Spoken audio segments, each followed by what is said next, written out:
I'm pregnant. I'm spooked. It's mine.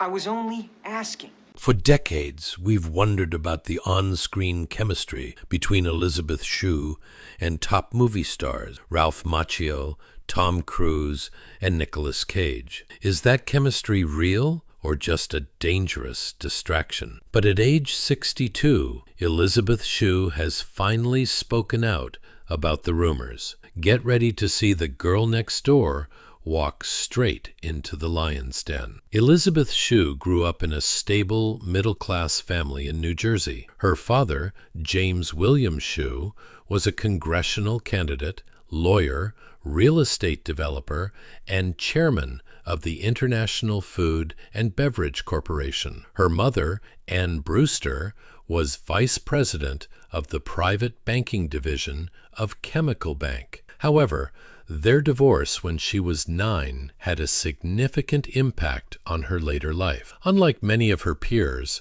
she began her career by appearing in commercials and became a familiar face for Burger King and Chewels. Then her breakthrough came in 1984 with the movie The Karate Kid, in which she played Allie Mills, Daniel's girlfriend. She was only 21, still a student, alongside Ralph Macchio, the emotionally expressive young man who would soon become a global phenomenon. On screen, their kiss defined the innocent love of the 80s, a sweet, shy moment under the California sun. But for the audience below, rumors began to spread immediately. People whispered that Elisabeth had dropped out of Harvard not for her career, but because she had fallen head over heels for her co-star. The media wanted a scandal. They wanted to believe that the Golden Girl had lost her mind over a handsome guy. The truth, as Elisabeth eventually admitted, was that Ralph Macchio was not her lover. He was her partner in the battle of sudden fame. They shared a bond of sudden exposure, two young people trying to figure out how to become icons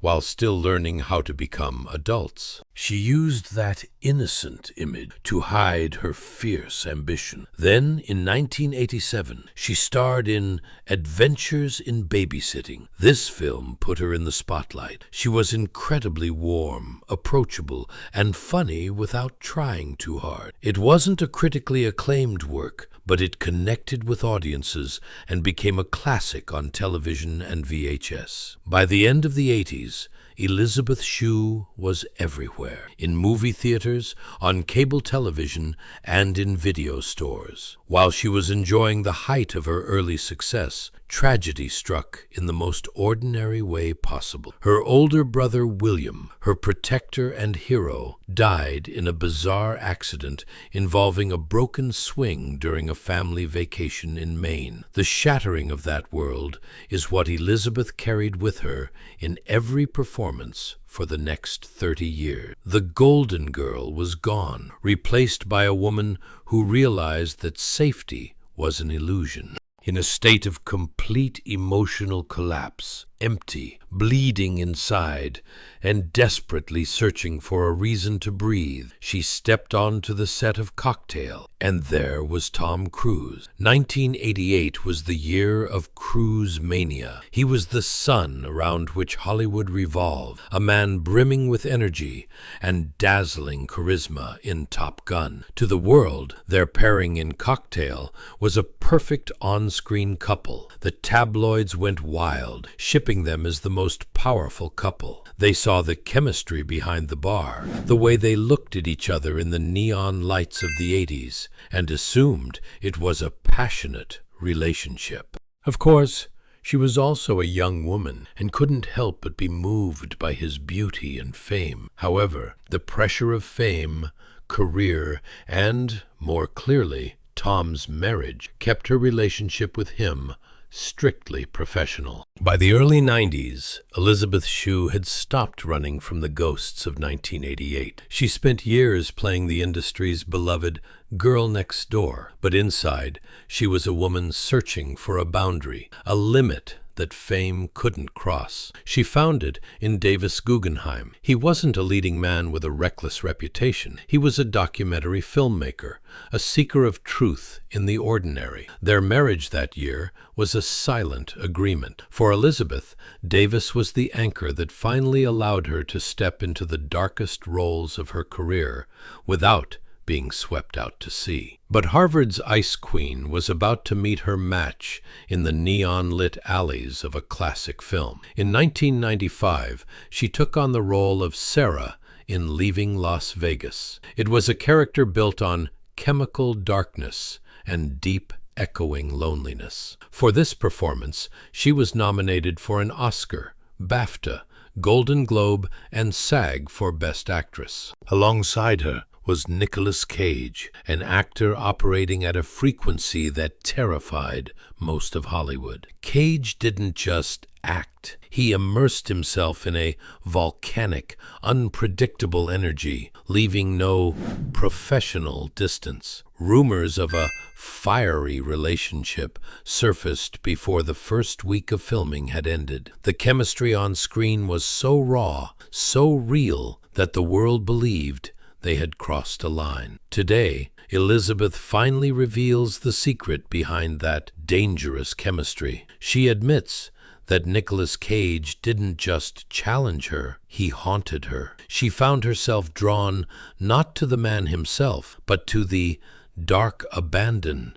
he represented. Amidst those scenes, the line between Mrs. Guggenheim's stable life and the character's shattered spirit began to blur. She admits to being obsessed, trapped in a psychological maze where Cage's chaotic intensity acts like a drug she doesn't know she's using. The emotional peak of 1995 was not an Oscar nomination or the sudden status of sex symbol. It was the struggle to preserve herself and her family. Elisabeth admits that leaving Las Vegas nearly took away her identity. She returned to Davis and found she couldn't speak, her mind still trapped in the film's inner winter. The public saw a woman at the peak of her career, but she was a woman on the brink. The rumors about her relationship with Cage were the noise of a world that didn't understand that an actress was sacrificing her inner peace for an unforgettable performance. She admits that the vulnerability you see in that film wasn't just technique. It was her soul laid bare before a man who refused to look away. By 1997, the A-list was calling her name again. She was cast in The Saint alongside Val Kilmer, Hollywood's heartthrob of the 90s. Kilmer was at the peak of his charismatic fame, but also full of turmoil. He was the British lion of American cinema, and the industry was waiting for Elisabeth to finally fall. But the twist of 1997 was not a scandal. It was a cradle. While the tabloids sharpened their pens, waiting for sparks between her and Kilmer, Elisabeth was carrying a secret of her own. She was pregnant with her first son, Miles William. The vow of loyalty she had made to Davis in 1994 was no longer just about marriage. It was about the next generation. She navigated the risky production of The Saint with a new kind of mother's armor. Val Kilmer's legendary charm could not compare to the biological reality of the child she was protecting. She realized that the industry of egos was a superficial game, and her true masterpiece was the life she was building away from the camera lens. This period was the final trial by fire. She faced the gaze of the madman from the industry's fiercest men, Cruise, Cage, Kilmer, and she emerged with her dignity intact. She proved you could play the lost soul on screen and still be the safe haven at home. But as the new millennium approached, the Harvard mind within her began whispering that the price of the podium was becoming too high. The year 2000 arrived, with dazzling digital light. But for Elisabeth Shue, the production of Hollow Man felt like a frightening prophecy. She starred opposite Kevin Bacon, a man who was truly invisible on screen. But through the omniscient lens, we see that Elisabeth was the one who felt herself disappearing. The Hollywood machine had begun trading human emotion for CGI fragments, and the Harvard brain inside her realized that in this new millennium, the industry didn't really need a soul. It just needed a space. The tension on that set was a different kind of anxiety. It wasn't Nicolas Cage's volcanic rage or Tom Cruise's predatory charm. It was the cold, unfeeling truth of a factory of egos. She found herself standing before a green screen, reacting to air, acting for a paycheck, while the creative fire she had nearly sacrificed herself for in leaving Las Vegas was treated like a technical glitch. Rumors swirled about conflicts with Bacon and the harsh, sterile nature of the shoot, but the real battle was raging in Elisabeth's mirror. She was 37, a mother of two, and she realized she was being asked to remain in perpetual adolescence to please a marquee that didn't care about her intellect. Then came the shocking departure that no one in the A-list world expected. Just as her name was still hot currency in boardroom, Elisabeth Shue stepped back. She didn't retreat to a luxury hideaway or escape to a private island. She did something far bolder for a Hollywood icon. She returned to Harvard. In a move that defined the fear among her peers, she walked through the gates of Harvard University in the fall of 2000. She was 37, twice Oscar-nominated, and sat in wooden lecture halls alongside 20-year-old students who didn't know she was the girl from The Karate Kid. She was there to complete what she had started in 1981, a bachelor's degree in political science and government. The industry called it career suicide. They thought she was past her prime, or in crisis. But for Elisabeth, it was a mission to rescue her own intellect. She sat in those libraries, far from the flashbulbs, and for the first time since her brother William died in 1988, the air became thick enough to breathe. She wasn't Allie Mills or Sarah the Lost Soul. She was a woman reclaiming her own story from a world that wanted to keep her forever in 1984. This escape to Cambridge was her final act of rebellion against the men who wanted to own her. She realized that the most precious thing she could leave her children, Miles and Stella, was not a collection of movie posters, but a meaningful legacy. She spent her nights writing instead of attending film wrap parties. She traded the red carpet for Harvard's red, proving that a golden girl could become an independent thinker. 2007 was the year Elisabeth Shue finally stopped running from the ghost of 1988. For nearly 2 decades, the memory of her brother William's death had been a silent beat in her life. The production of Gracie was not just a regular film project. It was a family excavation. She produced it with her husband, Davis Guggenheim, and her brothers, Andrew and John. The story, about a girl struggling to play competitive soccer after her brother's death, was the unvarnished truth of the Shue family. For Elisabeth, playing the mother in that film was the emotional peak of survival. She finally stood on the field, looked into her own past, and told the world that the girl next door had been bleeding for 2 decades. She proved that you can take the sharpest shards of a broken life and polish them into something that ultimately brings peace. But the real wow moment of her later years wasn't a movie. It was a series of no's. In an industry that views an actress's age as an expiration date, the common view is that you have to say yes to everything before the phone stops ringing. But Elisabeth Shue began acting with a different kind of authority. She turned down a lead role alongside Jim Carrey in the number 23 because she was pregnant with her 3rd child, Agnes. She didn't hesitate. She didn't waver. She began to pivot toward small-screen stability. When she stepped onto the set of CSI,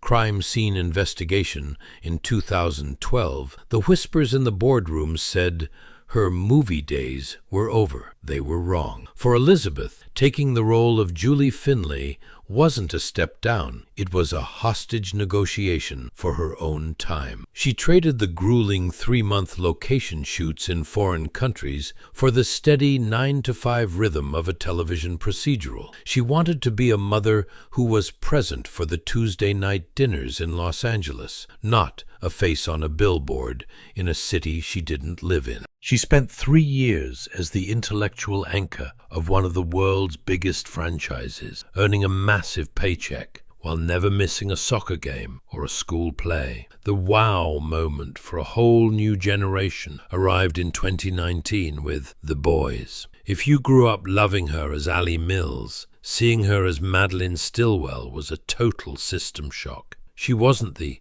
girl next door anymore. She was cold, corporate, and lethally manipulative. It was a masterclass in range. She proved she could dominate a modern, gritty, streaming landscape without losing an ounce of her signature grace. But even as The Boys became a global phenomenon, Elisabeth kept her hand on the brake. She stayed selective. She turned down roles that would have kept her on the A-list treadmill because she had already decided that her true legacy wasn't going to be written in a filmography. It was being written in the lives of her children, Miles, Stella, and Agnes. Then came the moment that brought the world to a standstill in 2021, the return of Ollie Mills in Cobra Kai. For our generation, watching Elisabeth walk back onto that screen felt like a time machine. She didn't look like she was chasing her youth. She looked like a woman who had conquered it. She gave the fans the closure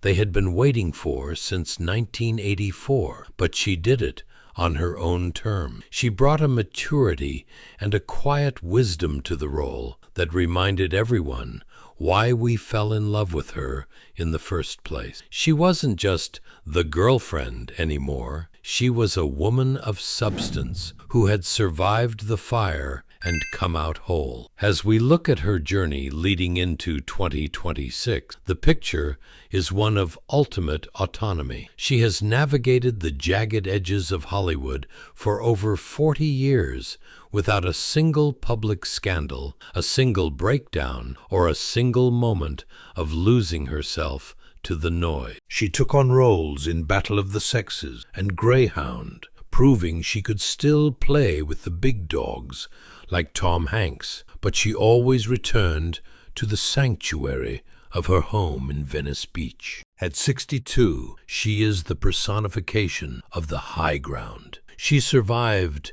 the vultures of the 80s and the chemical ghosts of the 90s. She out-hustled the insurance men who tried to age women out of the frame. She remains married to Davis Guggenheim after 32 years, a feat that is more impressive than any Oscar. She is finally admitting that the rumors of love with her famous co-stars were just the static of a career she never allowed to define her. Her life isn't a cautionary tale. It is a blueprint for how to remain the sovereign of your own soul in a town that wants to own every piece of you. The girl next door grew up, went to Harvard, raised a family, and proved that the most powerful thing an actress can do is walk away from the applause and find herself in the silence. The romantic rumors